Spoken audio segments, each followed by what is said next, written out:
Welcome to another edition of Exit Philosophy. He's Mal, I'm Griff. And once again, thanks for listening. Thanks for subscribing. And if you enjoy us on YouTube or wherever you get your podcasts, don't forget to like, share with your friends, and leave us a comment.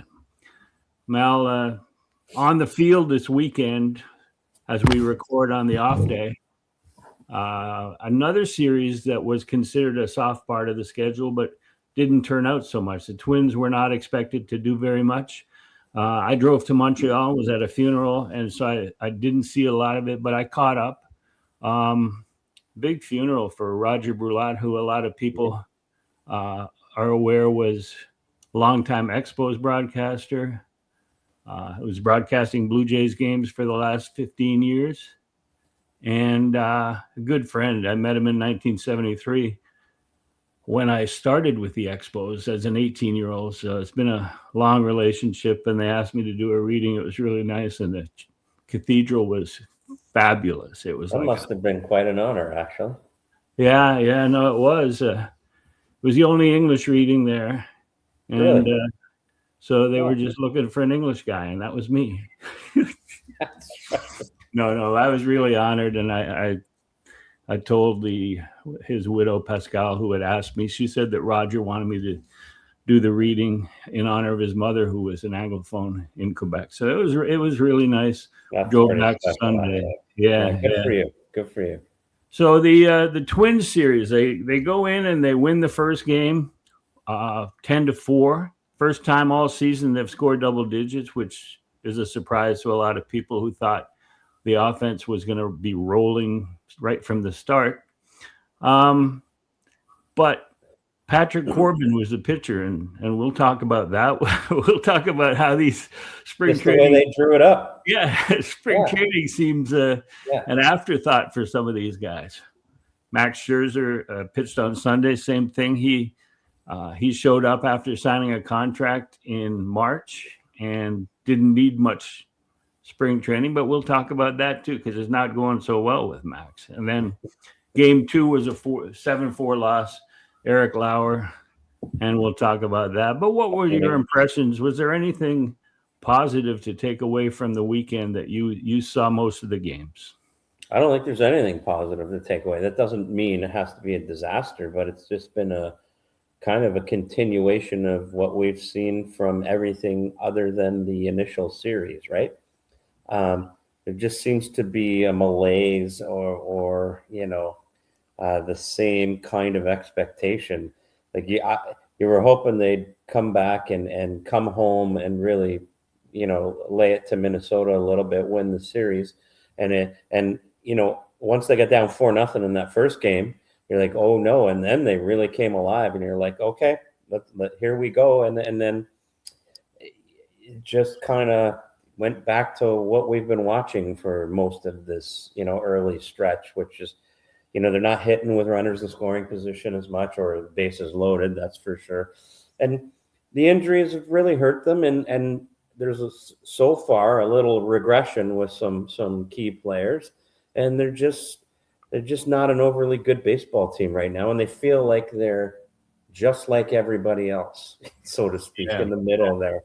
And well, we looked at the schedule and we talked about it all during spring training that the first 3 series would produce at worst 6-3, probably a 7-2. Yeah, and then you bring the Twins in to add to the 7-2. You're expecting a 2-1, 9-3, and then maybe 1-2 against the Dodgers. 10-5. They should be 10-5. Instead, they're 6-9, and that is, they say it's only April, but the fact is that somewhere along the line, you have to catch up on these games that you haven't won. And you got to play better teams. Yeah. Like they're not good teams so far. Minnesota's not a good baseball team. No. They traded away all their bullpen people last year, including Varland, one of them to us. Yeah, right. And they got I think they got the wrong Rogers brother. He's closing for them, Taylor Rogers. They did. They did. Yes, they did. So I took a little bit away from the Dodgers series And I compared Very it, and little. I sent a text to Pete Walker and John Schneider, trying to offer them some encouragement. This is a weekly Pete Walker type. I usually send those guys my plans for a 6-man rotation or whatever. We're down to a 3-man rotation. Right. Well, we'll talk about that too. But I pointed out that I compared the win against the Dodgers when nobody was expecting them. They were looking sweep on the final game of the series, and the Blue Jays came back and they won that game. I compared that to August 10th a year ago when Mason Fluharty struck out Shohei Ohtani, and nobody was expecting it. And the Blue Jays, and this is how I put it to Schneider. I said, going into that August 10th game last year, your team was 5-8 heading into that game, and won that game and went on to go 21-12 in the next 33. So take heart. You were 3 games under 500 going into the Dodger finale, won that game. And I was looking at the Twins and going, well, this note to Schneider and Pete is going to look good because they're going to take 2 out of 3. They're going to automatically win that series. And now, since I sent the text, they're 2-2, and that's not. You need some new data points. You got to. I'm sure there's something positive we can pull from somewhere. But I hear you. Mm-hmm. Yeah, I mean, so there is no and I'm never going to say it's early, so don't worry about it. But there are streaks like this during the season. They've got problems with injuries, and let's get into that in a minute. But okay, what are the causes for Jay's concern? And we'll go through a list that I put together, and I'll get your comments on it. Here, the soft portion of the Jays schedule: the A's, Rockies, White Sox, Twins. They've been 5-7 this year, and against those same 4 teams at the end of last season were 15-6 for the year. They've already lost more games to those 4 teams than they did in all of 2025. So how do you? That's already a 10-win difference. How do you make up for that? You got to beat better teams, is what it comes down to. Yeah, you just got to start playing a better brand of baseball. But I'm not sure.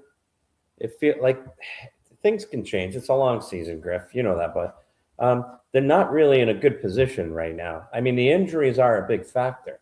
I expected regression from certain players and certain guys, and you're getting some of that, but you never anticipate, or I shouldn't say you never anticipate, but when you have to deal with those kind of injuries, that's a big deal. And unfortunately, you can't use it as an excuse, right? Because everybody goes through it, but they've had a rash of injuries where they didn't have them. And you're just hoping that last year wasn't the anomaly and, everything went well and that was our year. And now we're back to that 80, 75 win team type thing. But those injuries really hurt. There's no question they're dealing with stuff they didn't expect. Yeah. Well, that's one of my reasons for fans to remain optimistic at this point of the season on April the whatever. And I know the season started earlier in late March, but you look at injuries, and you mentioned them, but the package of injuries includes Shane Bieber, and they were lying to us about all along. He went on the 60-day IL, which we figured. Yeah, I mean, he'll be a little slower than everyone else. We call that. We can do spring training, and he might not be ready for the start of the season.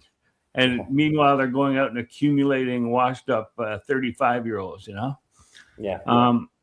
But then Jose Barrios, mystery remains. Nobody ever mentions his name. And we have speculated that it's because they don't ever want him to pitch, or he doesn't ever want to pitch for the Blue Jays again. And he's got those 2 years. You can't control his player option for $24 million and $24 million in the next 2 years. So they can't ignore him completely. At some point, especially if injuries continue, they're going to have to suck it up and say, dust them off like Maxwell Smart and say, I'm sorry, Jose, I hope you didn't take it personally. For sure. He's got to pitch. Yeah. And he's going to need to pitch anyways. And he wants to pitch, I'm sure. But then there's your Savage, who seems, if you go by what they're saying, he's made one start. He's going to make very shortly a 70-pitch start. So the next step might be to bring him in. And if he's pitching like that, it means that the impingement is better. I will also say, and I get it, I've been around the game a long time. I'm not sure why he can't make this next start in Toronto. If he's going to throw 70 pitches at max effort, why you can't just try to take advantage of that with the Blue Jays. If they had 5 guys rolling and you could be, careful. I just don't see what the difference is to the great extent other than maybe him pushing himself. Why can't we get those 70 pitches in Toronto? Why can't we? Like Max Scherzer and Patrick Corbin could do that. Yeah. I get it. They're veterans. Well, consider these numbers now. Starting pitchers, there have been 7 different starters for the Blue Jays this year. Of course, one of them is Mason Fluharty as an opener. Yeah. And they've averaged, and this is a rotation that's veteran, well paid, experienced. You're not protecting anybody really unless there's stuff. There's right. The forearm thing for Scherzer, and there's the flu for Lauer. Right. And so they're averaging 4 1/3 innings through 15 games, 4 1/3 innings per start. That's not what you're paying these guys. Probably an average of close to $15 million per starter. And you expect more from these guys. Together, the combined total for 15 games, 62 1/3 innings, 52 hits, 38 runs, 36 earned runs, 27 walks, 70 strikeouts. That's the impressive total right there. 70 strikeouts and 62 1/3 innings, but 10 home runs, that's too many. Ponce is out for the year. But the reason that they signed all these excess pitchers, and they said it, is that you expect injuries, you expect this. But they're in an in-between period, sort of a twilight zone where people aren't ready and people have been injured. So that's something encouraging, do you think? That when these guys come back, it'll be back to at least a 5-man rotation that you should be able to count on. Sure, you just don't want to get too far behind, and they've got other injuries too, right? How long Springer out, Kirky, those guys, like they're going to get healthy, but where are they going to be when everybody gets healthy? You got to kind of hang in there, right? It is, like I said, it's a long season. If they can hang in there and get guys back and get healthy, you can see the path to success. They've got Kirk, Barger, Springer, and of course Santander they're not counting on. But we said for a long time that Barger needed to play every day, whether it's mostly in right field and then third base.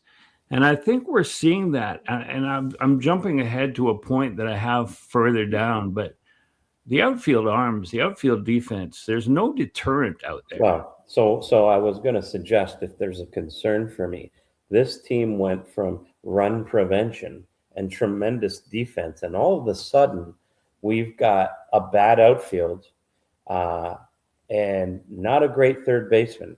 So all of a sudden we're not such a great defensive team, and that takes a toll. Like I'm not sure that's getting enough attention.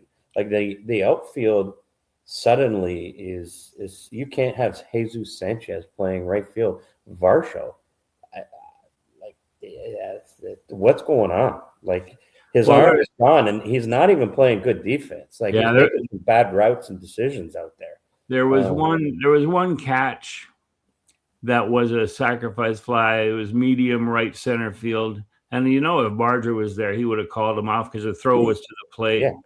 And that's just not a possibility. And every ball that's hit to the outfield, whether it's a hit to an alley that's cut. It doesn't even get to the wall. Guys are taking extra bases on the Blue Jays outfield. And that's part of what made this starting and bullpen great last year, is that the defense was so good. I think it's a major concern with Varsho, and I'm not really sure. Like, you have to be worried if his arm is done. I don't know. I'd like to know, because he can't throw right now. He made a throw, and they were talking on the broadcast how it was right on line and one hop, and it was just a noodle. It was online, but it was day late. Yeah. You know what I mean? Like, you can't do that. I think Joe Siddle on one of them said, "Yeah, he threw to the cutoff man. His arm isn't where he wants it to be right now."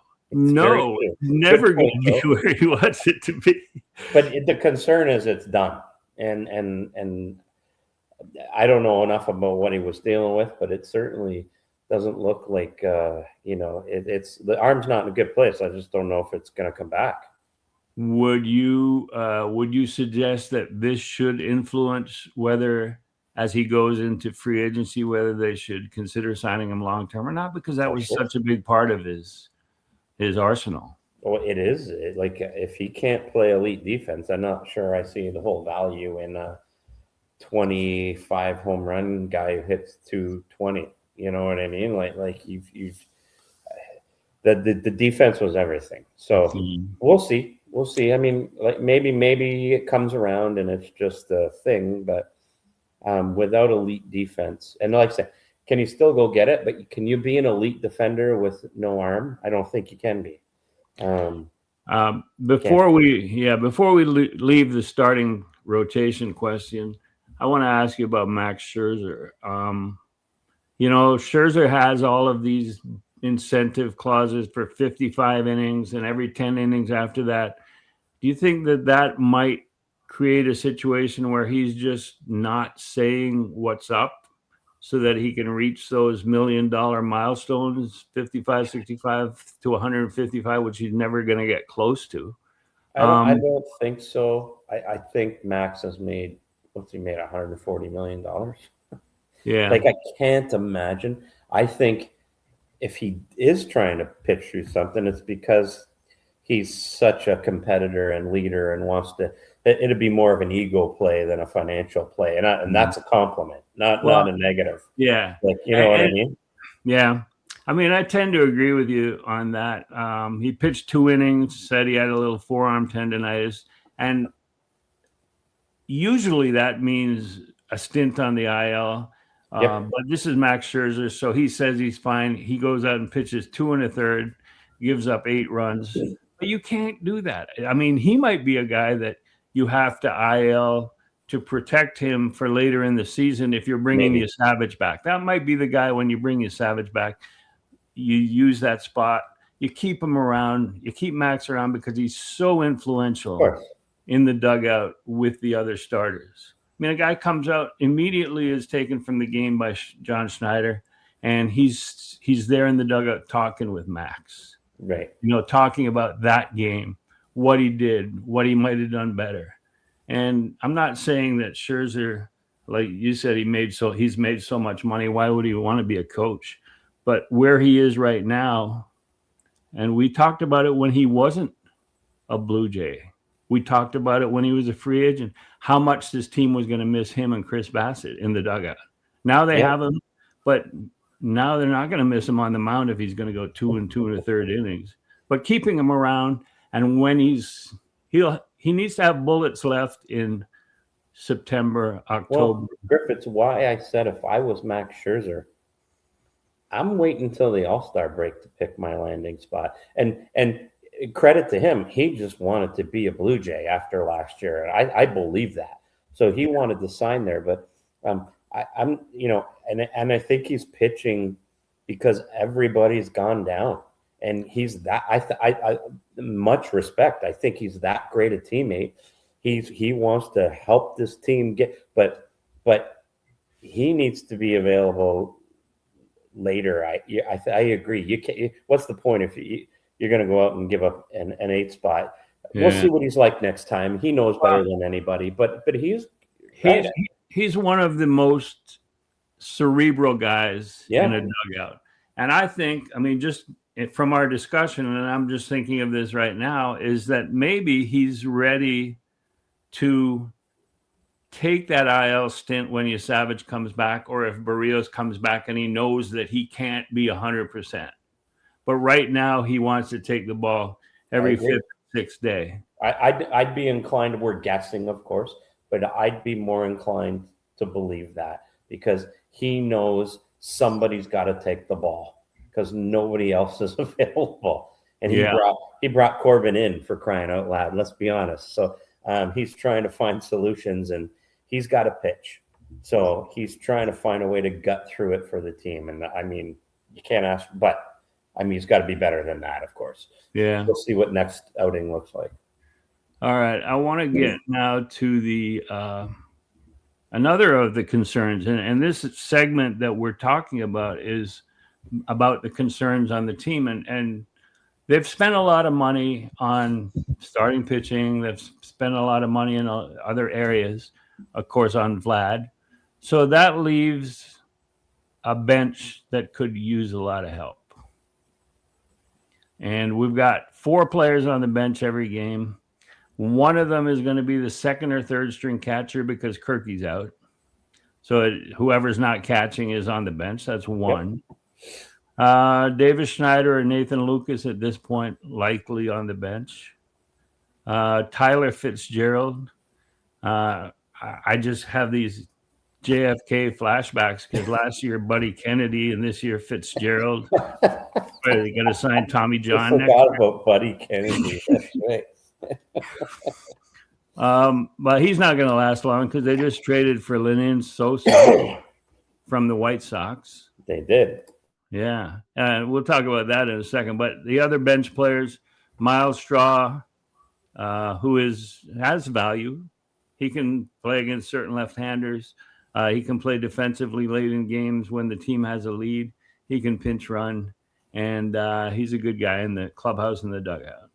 And then Jesus Sanchez and my boy, Eloy Jimenez. Yeah, that's right. My boy, I've been pumping his tires all spring. Got a couple hits. Yeah, a couple of hits. And I think he's for real. I mean, he's got a track record in the major leagues. But let's talk.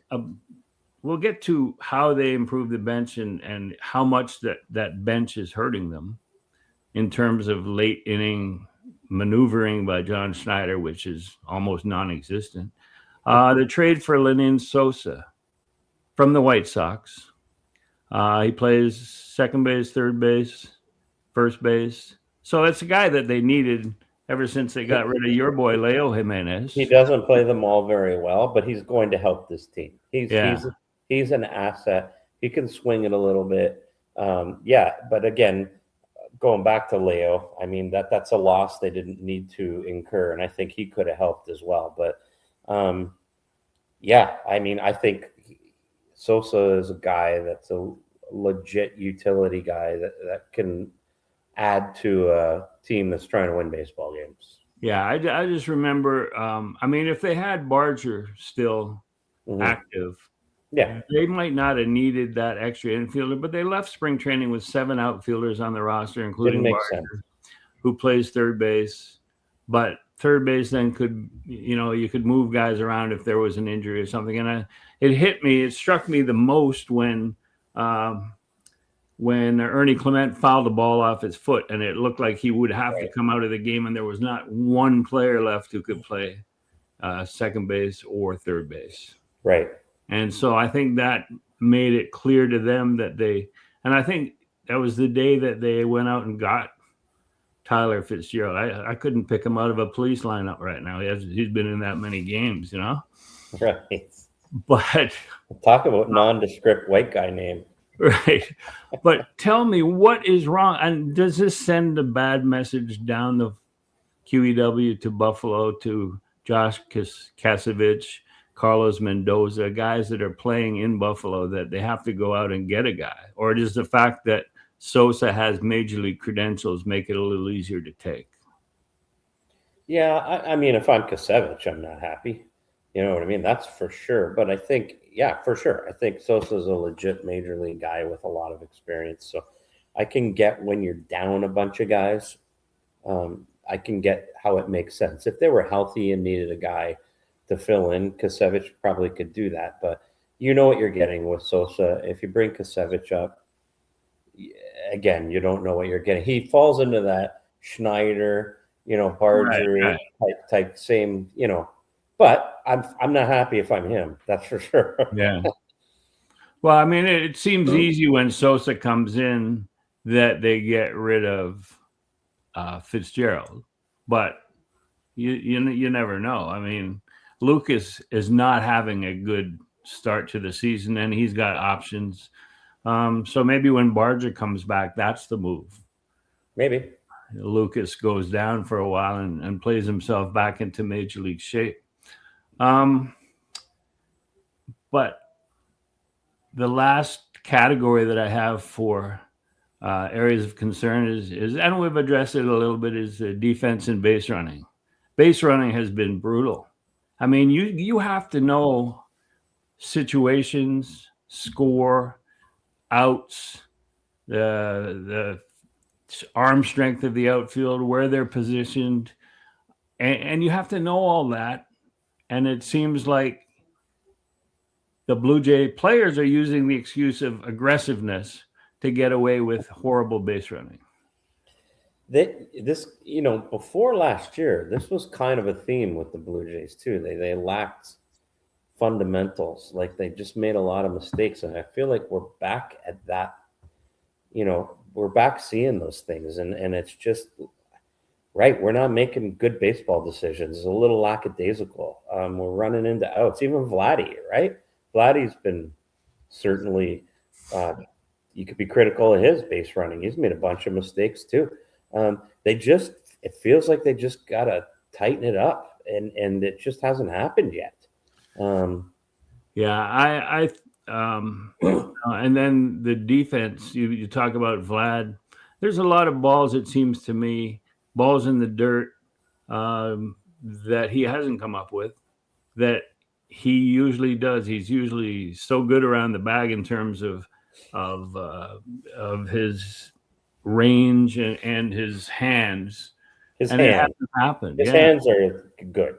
Yeah. I wouldn't say he needs to be back to the best version of Vlad, the first baseman, when he's got Kaz Okamoto over at third base, trying to prove himself. There's the middle infield needs no help. Those guys are so good. They do not. Andres Jimenez and Ernie Clement. Yep. Oh my God. That behind the back play that Clement made reminds me of one I made in the Saint-Anne-des-Plaines maximum security penitentiary. And the prisoners appreciate. What were you doing there, Griff? I was playing with what'd you get nailed for? I was playing with an all-girls softball team from the office at Jerry Park. This is very comparable, of course. Yeah, well, it was the same move. I went behind the back, and the girl from accounting snared it, and it was over. So they had a barbecue after, and the boys just playfully took me up on the high board in the above-ground pool, threw me into the pool, and held my head below water for maybe 30 seconds. Yeah. 3 guys who were in for manslaughter probably. And I'm thinking, underwater, help. When I was in PR and you were writing for the Star, people asked me to do that to you too. Just 30 seconds. Yeah. Can you take Rich to the hotel pool? I said, I like him too much. Now you tell me. So, yeah, the defense and base running, and that'll wrap up our concerns. There's only like 5 or 6 that we had. So. Yeah, that's right. That's most of the podcast. Well, I guess we're done. Yeah. Well, a lot of concerns. Now we get to some possibly the upbeat portion of this podcast. And I'm going to ask you to please let me know your top three pleasant surprises of the first 2.5 weeks, and the top 3 disappointments of the first 2.5 weeks. You go first on the surprises, and I'll go first on the disappointments. After your surprises, I'll tell you mine. So I'll give you all three. Yeah. Okay. We talked about two of them, and you probably say it's maybe I shouldn't be surprised, but I'm gonna. The reason I'm adding them in is Jimenez and Clement up the middle. One, exceptional defense, which isn't a surprise, but they've produced offensively. They've been a couple of, even Jimenez has put together some big at bats and key hits, like he did early last year, and Ernie has just continued on. Like he's been a force offensively. So for me, I was expecting regression from those two, or Jimenez to be what he was for the balance of last season. They've been, they're just been such exceptional players for them, and watching them play is a joy. And so the offense made them a surprise for me. And the last guy for me is Braden Fisher. I could pick maybe a couple other guys even in the bullpen, but he's really stepped up and been a real important guy. They had those mid, below the top end of the guys. I thought about Hoffman too. Hoffman's been really good. But Fisher's really stepped up to be a key piece of the bullpen. So for me, I got Clement, Jimenez, and Braden Fisher as my surprises. Where are you going with that? I'll go number one is Ernie Clement. Yeah. Because of his reaction, the way he's handled being an everyday player with a primary position, because he was, even during the offseason and spring, not during the spring in particular, but during the offseason, we talked about his maximum role being as a super utility guy filling in everywhere. But he's been given one position, and he's probably going to start batting leadoff until Springer comes back. Fair enough. But the way he's handled the bat, the way he's handled his defense, and this to me is a concern, because in all the years after watching someone have a great season and then sort of relax, and you saw Ernie Clement, like playing the field all winter, banging the drum at a Sabres game and going to this and going to that and playing golf with Joe Carter in the tournament in Vegas. And there's always a chance that it goes to somebody's head and he becomes a different player and struggles out of the gate the next year. And Ernie Clement has not. So he's my number one. Okay. Number two is Andres Jimenez. His offense with continued Gold Glove defense, plus playing with an equally talented defender at second base. Such a joy to watch those guys play. I love it. Yeah. And the offensive part of it. Well, that's the surprise part, right? He's batting 8th or 9th, which is where he should be batting. Last year, when they went to the World Series, the first month he was batting cleanup. So that tells you they're a better team. Yes, right. So far, no good. Right. So far, they haven't shown it. But no. Yeah, the potential is there. And my third is Louis Varland. Okay. Because he's emerging into the setup man they thought they were getting, throwing a guy who throws 98 to 100, has a good off speed that is separated in velocity from his main pitch. And the reason it's a pleasant surprise is because of what happened after he came over from the Twins. He was being traded from his hometown team, came to the Blue Jays, gave up way too many home runs, hasn't given up a run this year.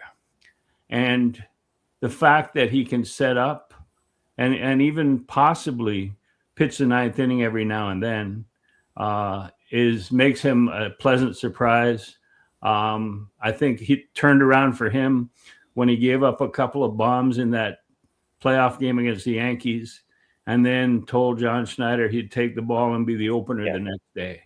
He manned up for that, and I thought that was tremendous, and he's been very good since. It's still a trade that makes zero sense for the Twins. I have no idea why they wouldn't want to trade a hometown boy like that, who's, you know what I mean, under control. Yeah, but it's so they could come in and win 2 out of 3 this year. I'm playing checkers over here, apparently. Yeah. Okay, I'll start on the top 3 performance disappointments. Okay. My disappointment number 1 is Max Scherzer, because I I drank the Kool-Aid. I thought Yes, this you did. guy was coming back, and I thought his daughter knew better than all of us when she sent that letter at Christmas. Dear Right. Blue Jays, my dad needs to pitch, and you're the team. Right. So I thought, but it's turning out almost like last year where he pitched one game and then went on the IL. You look at his numbers last year, and they're not that good. And Nope, that's right. It's looking like an old man. Right. Yeah. And this year he said, well, I feel much better. My thumb isn't affecting my ankles. And you go, what? My hip bone. Yeah. So that was my number one disappointment. My number two disappointment is Eric Lauer, because from the moment he had to go to arbitration and started whining, I felt like this was going to be the result. Fair enough. I'm a starter. I should be paid like a starter. Look what I did for them last year. Wow. Uh-oh. And here it is. Here we are. And he took the ball with the flu and he gave you 2 solid innings. Woo! And my number 3 disappointment is Kaz Okamoto. Okay. Too much swing and miss. He came over with a reputation as a bat to ball. They're saying that he's handling velocity, but he may be cheating on velocity and getting fooled more by breaking pitches because he's sort of compensating. He may find himself, but this is not the player that was advertised. And he didn't even have a good WBC. So I'm looking for him to get a lot better. And the other 2 guys, Scherzer, we've talked about his future and maybe his future. And maybe it's going to end up like you suggested all winter, that he wait until the second half until the All-Star game. And maybe that's when he'll come back. Maybe he should have listened to you. Maybe he should listen to extra philosophy. Instead of his daughter. Right. Anyway, what are your 3 disappointments? Well, I don't have Max Scherzer on my list because I'm not surprised. And we talked about that all winter. I got fooled. Well, I just didn't think there was a reason to think he had a whole lot of bullets left. So I didn't put him on there. I'm going to have one repeat, and I'll just throw him off right out of the chute. That's Kaz Okamoto. He had a quick start, and he's shown the bat-to-ball skills. They could possibly come, but you're right. He's had a lot of strikeouts, which is a real surprise. The defense isn't great, and it's what I'm kind of worried about. I think he's trying to find his way. So I don't think he's been very good so far outside of that first few games. So he's number 1 on my list. Number 2 on my list, I'm going to go with Dalton Varsho. And for the reasons we talked, I think there's real concern that his best days are behind him. And I mean that, I think he is what he is offensively. If he's not an elite defender, there's not a whole lot to rely on beyond that. And I said, can you be an elite defender without the ability to throw a baseball? To me, I think that's a disappointment for how he's played. And he hasn't played overly great defense outside of the arm too. He's made some, I think he'll be better, but it hasn't been great. And the last guy for me, I think they just need is Nathan Lucas. He's not contributed anything. And with the way the outfield has shaped up and they took him and Schneider north instead of Jimenez, he's not played well. So there's an opportunity for him to do what he did last year, and so far no go. So you're bringing up other guys, and you wonder how much opportunity he's going to get, because he can play a little bit of outfield, and maybe they need him out there. So he just hasn't produced at all. So for me, he's a disappointment. So Okamoto, Varsho, and Lucas for me. Yeah. I think Varsho, there's a chance to wait and see in terms of offense, because against the Twins, he started to really swing the bat a lot better. He did. It was terrible the first 13 games, 12 games. He left all his home runs in the spring. In the spring in Florida, yeah. Yeah, we've seen that before. But I was thinking about him, but I just thought about his last couple of games swinging the bat. And defensively, yeah. He's been way better than that. And maybe the shoulder is a concern in terms of, I don't know, trying to Well, that's cheat. his calling card, right? He really, on this team, if you have that elite defense with Jimenez and Clement up the middle, you really got something. That needs to be his thing. Now, last question on the Blue Jays before we get into some MLB stuff. But do you think the current bullpen is contender worthy? There are arms: Louis Varland, Braden Fisher, Fluharty, Tyler Rogers, Jeff Hoffman. I mean, that's 5 right there. And I would say that they're good enough to be listed on a contending team because they have been. But that leaves 3 spots, and you got Joe Mantiply, Spencer Miles, Tommy Nance.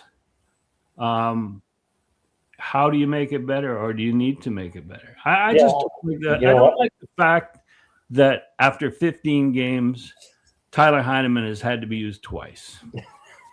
Right. In a game he was the catcher in. One of them. Right. I actually think it's fine for now. And I've said this and I'll hold to this. They built a bullpen that was good enough to get them to the trade deadline. The problem is you may not get to the trade deadline. So you can always add a couple of arms. What they're missing is a really shut down lefty. I love Fluharty. I think he's really good, but you're still missing one more big lefty there. And if you're in contention, you go get a guy. They're always available. So but I think those 5 guys are good enough to do the job they need them to do. It's the least of their problems, in my opinion. But the bottom 3 guys have been a problem. Like Little, I mean, they really gave away games, right? So, well, the thing that I'm thinking about is that you got Jimmy Garcia, who, you know, all we ever hear is his name, and we never see him around. I mean, he was around, I think, for the opening series for the player intros on the line, and he's close to being ready. He's throwing regular bullpens, 20, and 30. That's a big addition if he's okay. Yeah. So that's a big addition. They have Chase Lee, and I'm not sure how he's doing in Buffalo, but he's the only one with options. He's the only pitcher with options remaining. And if you add 2 more starters to the rotation who are injured, it gives you a chance to make Eric Lauer a lefty bullpen guy. But he's not like a lights out lefty versus lefty guy. Yeah. Yeah, he's not. Yeah. But he can give you innings, and you know, whether that is something that they do. Tommy Nance always surprises me one outing, then disappoints me the next outing. Well, the key with Lauer in the bullpen, you can get innings. Like look at you're running Rogers and Hoffman out in games that they shouldn't be in because you're getting because you're out of pitchers. So you'd rather have Lauer soak up 3 or 4 innings when he's not in the rotation, and that's a product of injuries, right? And then you don't need to worry about that. Yeah, it's like the role that Spencer Miles played the other day when he just sucked it up after Lauer. Yeah, and he finished the game, which was it after Lauer or was it after? I think that was a Lauer game. Yeah. Scherzer was only 2 1/3. So yeah. I know. So let's go to the before we leave the Jays, upcoming road trip. 9 games, a couple off days in there. 3 in Milwaukee, who lost Christian Yelich to IL, and they're not doing that, although they're facing the Miz tomorrow on Tuesday. And then they go to Arizona for 3. Arizona mediocre so far. And Anaheim, who's got 1 stud starter, and the rest of them are. And then Trout is having a sort of a resurgence. Not named Alek Manoah. Yeah, right. Not named Alek Manoah. Right. But it's again, is there no real class that you look forward to or that you fear facing on the road or at home other than the Dodgers? Yeah, well, that's the thing. Everybody's kind of middling, right? Like you're going, well, they just faced a lousy portion of the schedule, and they did. But then they're going, I mean, it's not exactly like they're going to face the juggernaut. It's like the old when you used to go out west and face all those big teams, and you know what I mean? It's just baseball it's just kind of, that's the way it's designed right now. Everybody's kind of in contention and, between 78 and 85 wins, and everybody's in the playoff hunt. So while they've failed so far, these teams aren't any better almost. Yeah. You know what I mean? The way you described it there sounds like the NHL and their 3-point games. It is. We can't afford to have any 3-point games because there'll be like 8 teams tied for the final wild card. This is exactly what they want. So, right. But, and then I'll just, in terms of what you were saying also about mediocrity rule, the AL East combined 3 games below 500, and thank God the Yankees went into the tank for momentarily. And feels like last year all over again. Yeah. Early. So the AL East is 3 games under 500, which is still the best division in the American League because the other 2 divisions are both 4 games under 500, which means the National League is ruling. But even the NL, the only division that really is good so far is the NL West, with the Dodgers and Padres leading the way. But the other 27, 28 teams are all in that mediocre. There's 20 teams within 2 games above or below 500. 20 of 30 teams at this point within 2 games of 500. Right. So MLB is happy. Right, MLB is happy. A lot of garbage, I guess. I don't know, but that'll shake up. I mean, the AL East is going to be a lot better. We know that. They started off lousy last year. I mean, there's just better teams there, I think. Yeah, I mean, they got starting pitching that is established, deep, and just needs to sort of find its groove. Red Sox got off to a horrible start. Baltimore can hit. Yankees are the Yankees, and you would hope that Jays come around. An MLB issue, and we've talked about this before, but I'll bring it up now, is the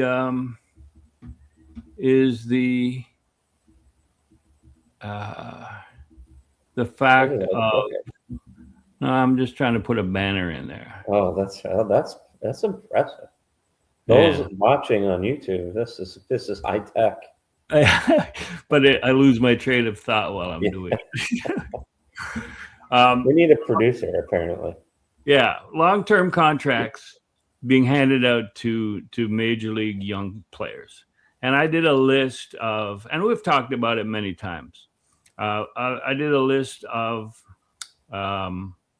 contracts to 24 long-term contracts to players 24 and under, and here's my list: Tyler Soderstrom, Jacob Wilson, Samuel Basallo, Roman Anthony, Christian Campbell, Colt Keith, Bobby Witt Jr., Julio Rodriguez, Colt Emerson, Corbin Carroll, Justin Martinez, Michael Harris II, Pete Crow Armstrong, Hunter Green, Ezekiel Tovar, Jackson Churio, Cooper Pratt, Konnor Griffin, Fernando Tatis Jr., Jackson Merrill.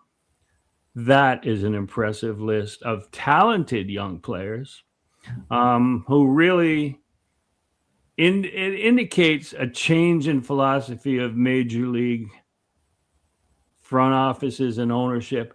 And my question to you is, and we've talked about it, is this change in philosophy of trying to reward young players designed as the collective bargaining agreement expiration date of December 1st approaches, and they have to have arguments to present to the Players Association? They have to have arguments. What, though? That players are being rewarded. They're not being held back. They're not being screwed with less than 3 years of services, so they can't go to arbitration. So they're all being kept to under $1 million. The best young players are receiving star contracts. That the system is working. We don't need a salary cap. We maybe some tweaks here and there, but that there's no reason to shut this game down because everybody's doing well, including your young players. Yeah, I don't know if it's meant for the CBA at all. I think it's teams getting smart with trying to limit costs and reward. But there's I think this is a perfect give and take under the current system with entry level deals and arbitration. I think teams have got smarter in trying to hold on to their players. Now, you just gave me a list of a whole bunch of players. Did you notice anything interesting about that list? What would that be? That there was one pitcher? Yeah. They're all hitters. They're all hitters. Now, in fairness, you know why that is too, right? Because the risk is too high with pitchers. So teams aren't willing to take and give young pitchers that deal. I mean, you might do that. Even the Pirates haven't done that with Skeens. Yeah, I mean, I was going to say Skeens. Hunter Green was the only one, was he? I might have missed one. Yeah, no, but Hunter Green, he was under 25 when he got that contract, and it was an outlier at the time. Right. And he's now 26 and he's injured. So that proves the point of those guys. So smart move by Hunter. But again, I get I think it's all risk reward. I don't think it has anything to do with the CBA. Now, your point is valid. They're going to argue those things. You're really smart that way. It's saying, look, we're rewarding players. The system's working. But the owners want salary cap, and the players, obviously want like at some point, you want a system where it's a free enterprise system, and you just bid on guys like they do other leagues, for talent, and you take your chances. So, well, I mean, another factor that I didn't consider is that for these young players under 25 years old, that you're competing against colleges and the NIL programs, and like they can make $2 to $5 million at college, and so you better, other than a signing bonus, be ready to reward them early, and don't send them to Batavia or somewhere to start their career. So let me ask you a question. You're right. The NIL's changed everything. Why, if you were a young up and coming star, why would you not go back to college unless you could get the money at the major league level? They have to promise you that, right? Well, I mean, are you suggesting that all these guys with the big contracts, a lot of them were promised a long-term deal to not go back to school or not go to school, or what? How do you negotiate that, and how do you let them know that a wink and a nod and a nudge that we will take care of you better than Vanderbilt will? I don't necessarily think that's always the case. Like, a lot of these guys did go to school. So I still think there's a risk reward. But if you're a high school kid, the wink is there. If you're a high school kid, why would I not go? And we're talking about you're talking like talent guys. So Konnor Griffin. Why I could get a couple $1 million out of Vanderbilt. You better make sure I'm getting that at the pro game, right? So I'm not going to come. I'm going to go to Vanderbilt now because they can pay me that money.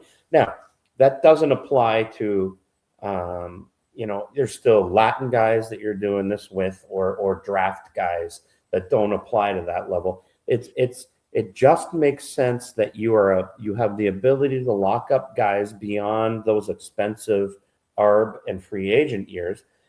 But you're only going to take that risk with position players, Griff, who have a lot less, risk of getting hurt.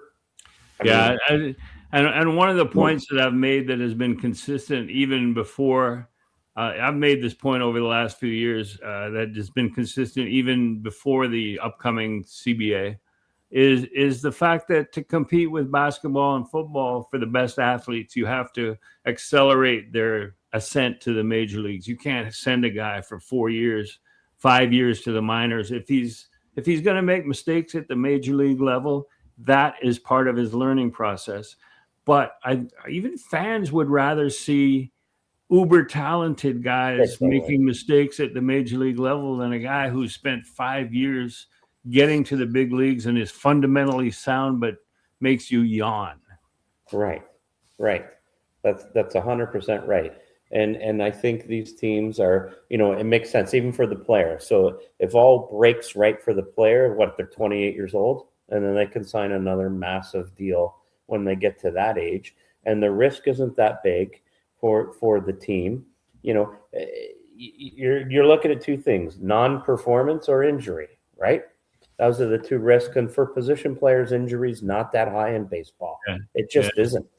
And I mean, if you sign a starting pitcher to a 7-year deal at 21 years old, 22 years old, and he misses one of those years with Tommy John, recovering, and maybe a year and a half or 2 years, that's money that you're spending that makes your AAV of him as an active player outrageous. Yeah, and that's why they don't sign pitchers to those deals right now. So yeah, I wouldn't feel sorry for Paul Skeens or anybody like that, because when the time comes, they will be making their money. Skeens, but this is where the Players Association is going to have a problem with it, because what if Paul Skeens got hurt, and what if you're Aaron Sanchez and you didn't make your money? You know what I mean? Like he would have made money if it was a free system and guys were all bidding for his services. Pitchers are different. What if Skeens gets hurt as Tommy John? That could happen tomorrow. And it's a different world for pitchers. Yeah. So now let's talk about the real issue with the CBA, with the upcoming negotiations, other than the fact of a salary cap. Let's talk about the veteran guys who for years, since 1975 or 6, were benefiting from free agency. They were looking forward to their free agency, and that was it. That was their big payday. They were going to get a 10-year deal, a 5-year deal, a 7-year deal, whatever, and they were going to make their money. And now every veteran guy who maxes out to free agency is getting short-term opt-outs, big AAV for 3 years. And that's not the way it was designed. That's not the way these guys, as they were playing their way through the organization, imagined it. Well, because they had no rights and they had to fight for free agency, and you didn't get it to. I mean, with Catfish Hunter. I mean, like, his best days are behind him. You know what I mean? I know that's a reference some people won't get, but that's free agency didn't happen until you're old, and now they're fighting to get it earlier. When we've done studies on players peak at 27 and 28, unless you have help. So the players obviously would prefer a system where everybody was a free agent every year. We get that. That's not happening. But they're fighting to get their value rewarded. And the later free agency comes in a guy's career, we know now the less demand players are in. They don't have the demand. Their best days are behind them. So that's the battle all the time. Yeah. I remember talking to Ned Colletti when he was the assistant GM of the San Francisco Giants, before he was the GM of Team Italy and brought in the espresso machine and all that stuff. But Ned then went on to be the pinnacle of his career, Team Italy, not the Dodgers. He went on to be GM of the Dodgers from the Giants. Right. But his assignment, and this was the years after Barry Bonds had become the giant home run slugger that he became, and he was holding out for a final 3-year deal that would have taken him through age 40. And Ned had done a lengthy study of baseball players and how their performance declines at 40. Like, you don't want to be paying guys this much money at 40. And they ended up having to pay him that money, and he responded. And then we found out later why at 40 he was able to still perform like that. Right. But the basis of that study still stands up or stands up under normal circumstances. And it's what you're talking about. When you're in your late 30s or early 40s, you're paying for what they've done in the past, not what they're going to do for you. Right. That's right. And when free agency started and there was a limited supply, people overpaid for that supply and they didn't get production because guys declined. Right. So now that's the fight. So now players are still pushing to get more rights and more free agency at an earlier age and things along those lines. And arbitration, that's a different animal altogether. Yeah. Guys are making good money in arbitration now. But I think players also don't like going into that room, as we're discovering and hearing all the bad shit about them, Yeah. Like this guy sucks, this guy this guy that. So I'm sure there's a bunch of players who would love to see arbitration not done away with, but the system changed. Yeah, it's a bad system. There's no question. So, but that being said, Griff, I think we're in for a real fight soon. Enjoy the baseball season. It's going to be next year could be really dramatic. That's for sure. So maybe Max's daughter could write a letter to the commissioner and say, "My dad needs to play." Yeah. Hasn't hit his incentives yet. Yeah. Anyway, the last item here is John Schneider managing the All-Star game. We keep forgetting that as the American League champion, he's managing, and apparently he's asked Derek Shelton to be a coach. As he should. How big a? I mean, you've been around the game a long time. I've been around the game a long time, and it is going to be a big deal for Schneider and for Pete Walker and for those guys. And they might even invite a couple of extra Blue Jays that weren't going to go to the game. As you know, it's changed where Major League Baseball is more involved in terms of filling out rosters. But I think it'll be a great experience for John Schneider and for Pete Walker and any of the staff that go with them. I think they should reward their ex-PR guy, Rich Griffin, and bring them with them too. That would be great. Yeah. You know what I mean? Bring you along. I think Derek Shelton's a great choice too. Yeah, I don't know if you know Derek at all. What a super dude. I'm sure you do. But he was a coach with us back in the day. So I'm not surprised. You know, it's one of those rewards. You earned it. You got to the World Series, and it's time to enjoy a little bit. And I'm really glad Pete Walker gets to go. I love Pete, as do you. I think that's a big deal. It's just the fun. And it's not just about them. You bring your families, or you bring some people that you want to bring. Yeah, for sure. The All-Star game it's a celebration of the game, right? It's not about the game anymore. It's about doing that stuff. So good for them. They all deserve it. Yeah.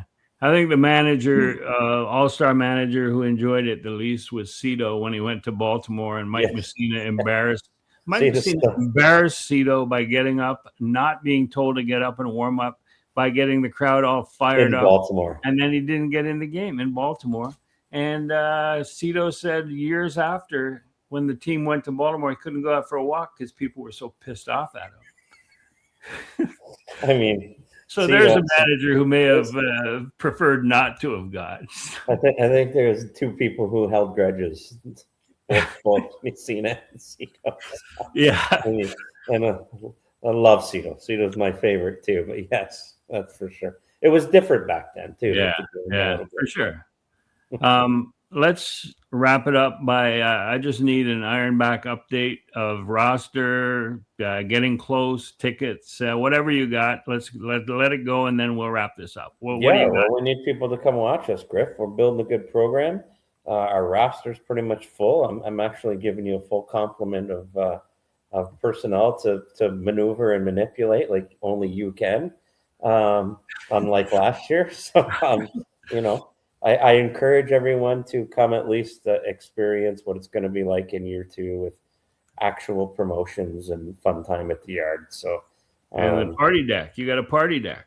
Our new left field party deck, which should be under construction very shortly. They got to get on it, but we will have it. So we have burgers, dogs, and beers. And what more do you want for baseball?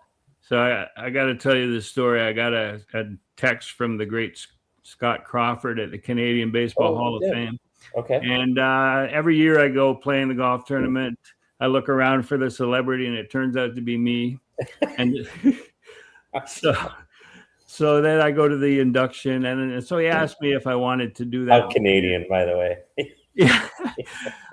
He asked me if I wanted to do it again this year, and I said that I can't do it. Ask me again next year. I said, I've accepted Mal's offer to manage the Niagara Ironbacks again. And I said, I guess me and managing are like the Cowboys and Brokeback Mountain. And that's how you end the podcast. And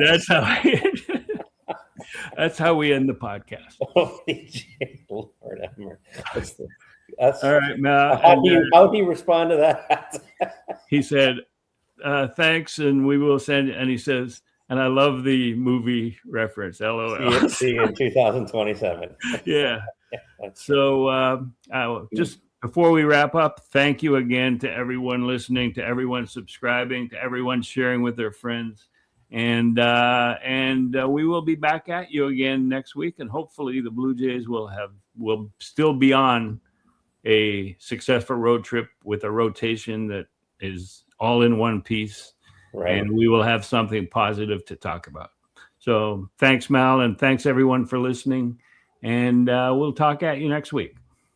Thank you.